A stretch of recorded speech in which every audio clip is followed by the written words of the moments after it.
دیگر سوالی که کردن گفتن بابای حاجی من بعد از 2 سال زندگی هم فهمیدم که شوهرم نرکمن بوده است. میخوام از او طلاق گیرم، گناهگار میشم پیش خدا یا نه؟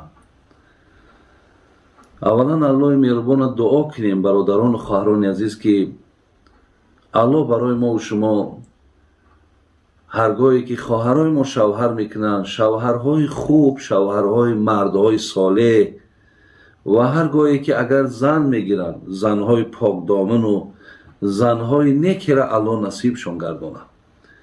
حقیقتا برادران عزیز امروز اگر این خواهر ما مراجعت دارد که شوهر من نرکمن است، مقصد با نرکمن زندگی کردن این خیلی و خیلی دشوار است.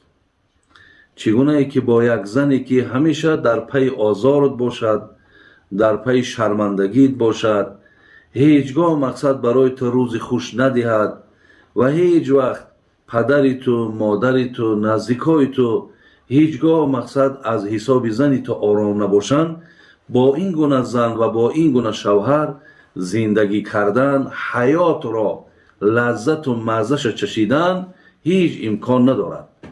برای این اگر خواهر عزیز بینید که اولادها و نزدیکا یا خود همه آدم دنبال طبابتش باشد و خواهد که از همین حالت بیرون شود و او در پی طبابتش باشد، امکان دارد که با این آدم مقصد من بعد انشاءالله اگر از همین راهش گردد خوب. لیکن بینی که نه، همیشه کارش همون نرکمنی هست، همیشه کارش مقصد گوییم که در حالت الست و ملست است، مست و الست است. در این حالت ها خواهر عزیز شما حق دارین، شما حق دارین که زندگیتون با این گونه نفر تلخ نکنین.